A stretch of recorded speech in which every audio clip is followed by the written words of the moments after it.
इससे नहीं बच पाते साधक, इसीलिए प्रेम जागृत नहीं हो पा रहा। वाणी के वेग को सहना सीखो, बोलना नहीं। बहुत संभालो अपनी ऊर्जा शक्ति को।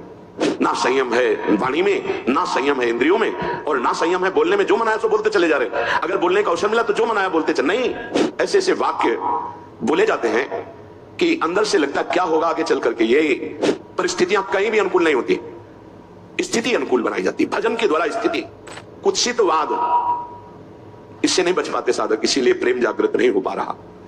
विकार है ये षड विकार, जित, अनग, अकामा, ये कामनाएं पाप कराती हैं। इन्हीं से काम, क्रोध, लोभ, मोह, मद, मत्सर, ये सब कुष्ठ होते हैं।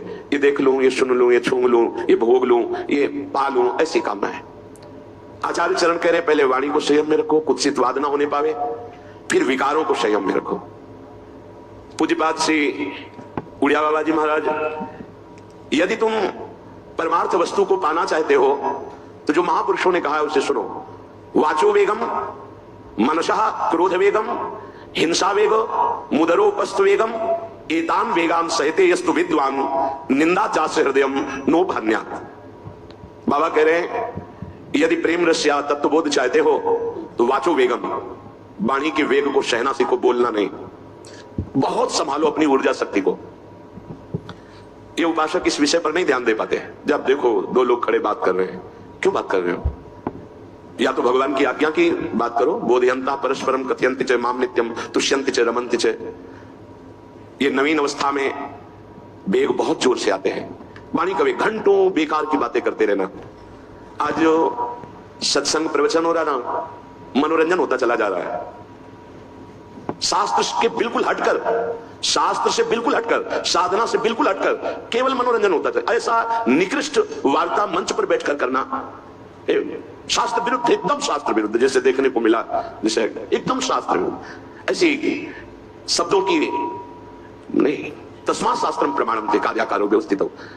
ना संयम है वाणी में, ना संयम है इंद्रियों में, और ना संयम है बोलने में। जो मनाया सो बोलते चले जा रहे। अगर बोलने का अवसर मिला तो जो मनाया बोलते चले। नहीं, वाचो वेगम, वाणी के वेग को संभालते हुए शास्त्र सम्मत बोलने की बात। एक भी मन भंजन की वार्ता नहीं होती। इंद्रिय, मन, इनको केवल प्रफुल्लित कर दे नाच गा के बजा के। आचार्यों की वाणी ऐसी नहीं रही, महापुरुषों का उपदेश ऐसा नहीं रहा। प्रार्थना मान लीजिए, ऐसी वाणी सुनिएगा मत, कान में अंगुली डालिए और चल दीजिए, नहीं तो भ्रम पैदा हो जाएगा। अगर शास्त्र सम्मत वार्ता नहीं है तो कोई भी बोल रहा हमें नहीं सुनना चाहिए। ये प्रवचन, ये सत्संग, ये श्रीमद् भागवत का साप्ताहिक अनुष्ठान, ये जगत मंगल के लिए है, ये मनोनिग्रह के लिए है, ये इंद्रिय निग्रह के लिए है। ये मन और इंद्रियों को प्रफुल्लित करके विषय रस में डुबोने के लिए नहीं है, भगवदानंद के लिए। ऐसे ऐसे वाक्य बोले जाते हैं कि अंदर से लगता क्या होगा आगे चल करके। ये और बड़े बड़े टाइटल शब्द आगे लगते हैं। अब ये बेचारे लोग न जो शास्त्र को जानते हैं, न सिद्धांत को जानते हैं, न साधना को जानते हैं, बस उनको भी लगा चलो 2 घंटे हंस खेल लिए। अरे ये जो मंच होता है, ये जो उपदेशक का पद होता है, ये जीवों के परम कल्याण के लिए होता है। वाचो वेगम, वाणी को थोड़ा शासन में रखिए, वाणी को शास्त्र सम्मत बोलिए। ये मनोरंजन का क्षेत्र नहीं होता सत्संग प्रवचन। इसमें जो सुन के जाए वो उदास हो जाए, हाय मेरा जीवन इतना व्यर्थ चला गया, मैं जान नहीं पाया, मुझसे ये गलती हो गई, मेरे जीवन में ऐसा कैसे हो गया। ये चिंतन चलना चाहिए। वो सत्संग सुन के आ रहा है, वो सत्य में चिंतन में अपनी वृत्ति को लगाने की चेष्टा करने लगे।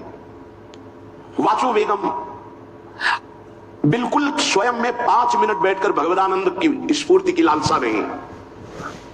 एकादश स्कंद श्रीमद् भागवत का आपको कहीं बड़ा दुर्लभ विषय हो रहा है। बस जिन बातों से कैसा दृश्य उपस्थित किया जाता है, सत्संग का बिल्कुल एक तरह से रूप ही बिगाड़ता चला जा रहा है।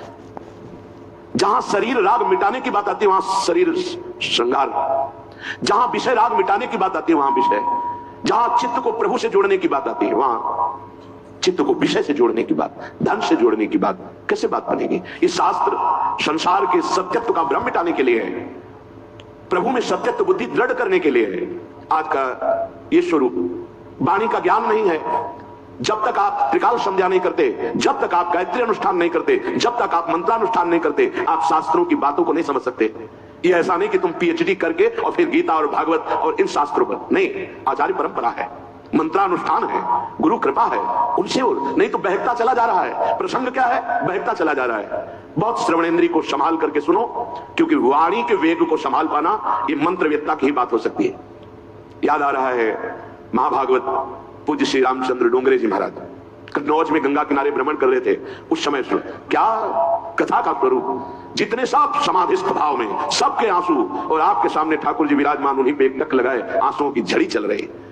जो चढ़ा हुआ वहीं छोड़ दिया और चल दिया। हे परमहंस, अगर हमारे अंदर स्वयं भगवत अनुराग, भगवत नाम जब मंत्र अनुष्ठान नहीं, तो इन वाणियों को समझ पाने के लिए ये मनोरंजन नहीं, उपदेश। वाचो वेगम जो उपासना के शोभान पर चढ़ना चाहता सबसे पहला है कुत्सितवाद। हरिवंश महाप्रभु यहां वाचो वेगम, वाणी का वेग आता है बोलने का। उपासक को चाहिए मौन के द्वारा इसको संयम मिले, उचित शब्द। अगर कोई बात कर रहा है तो उचित है बोलना तो ठीक, नहीं तो मौन। अंदर से आ रहा मैं बोलूं, उठाओ मदिरा, शुरू करो कीर्तन, 1 घंटा 2 घंटा वाणी वेग समाप्त हो जाएगा। लेकिन विपरीत दिशा में बोलना, विपरीत दिशा में व्यर्थ की बातें अगर करने का स्वभाव है तो उसे छोड़ दीजिए, ये आपके जीवन के लिए बहुत घातक है। अगर आप नाम जप करते हैं मानो हृदय को आप धो रहे हैं, आप प्रपंच की वार्ता करते हैं तो मानो हृदय को गंदा कर रहे हैं। कितना कठिन है नाम जप करना। आप 11 माला 21 माला या आप निरंतर अभ्यास कर रहे हैं, थोड़ी देर आप गंदी बातें कर लिए, निंदा स्तुति की, प्रपंच की, नाना प्रकार की रजोगुण बढ़ाने वाली बात, वो आपके हृदय को गंदा कर दिया। कुत्सित वाचो वेगम, वाणी के वेग को शासन में लीजिए। और मनसा मनोवेगम, मन का वेग आता है, ये देखो ये भोगों आदि आदि संकल्प विकल्प, इसके वेग को सह जाओ। कुछ नहीं बोलना, सहने का मतलब होता है कुछ नहीं बोलना। मन कह रहा मुझे ऐसा करना है, मुझे ऐसा करना है, मुझे ऐसा, कुछ नहीं बोलना। कुछ भी उसकी जलन जो हो रही है किसी से नहीं कहना, शांत गंभीर, खत्म। पर उपासक क्या करता है, जो कच्चा उपासक है, नहीं नहीं अब मेरे मन में आ रही, मेरे मन में जलन हो रही, मुझे ऐसा करना है, मुझे ऐसा नहीं। शांत, न बोलना है जो मन में आ रहा है, ना उसकी जलन पर ध्यान देना है, अपने मंत्र नाम उपासना कर्तव्य में लगे रहो, शांत हो जाएगा। इसके शांत करने की युक्ति है, इसे मतलब मत रखो। जैसे एक पागल आदमी रोड में खड़े तुम्हारे ऊपर कंकड़ फेंके, थूके, गाली दे, तो अपने लोग क्षमा भाव से क्यों पागल है, ऐसे मन अभी पागल है, इसके निर्णय पे ना हो। ये क्षण क्षण में बदल, इसको भजन से मतलब नहीं है, इसको क्षण क्षण में नवीन नवीन प्रपंच चाहिए। ये मनसा वेगम, मनोवेगम, इसका स्वरूप यही है, यही बंधन और मोक्ष का कारण है। ये क्षण क्षण में प्रपंच चाहता है। 5 ज्ञानेंद्रियों के द्वारा ये जाल रचा करता है जीव को फंसाने का। जहां हो, जैसी परिस्थिति में हो, बहुत अच्छी परिस्थिति भगवान ने दी, उसी परिस्थिति में भजन कर ले जाओ। परिस्थिति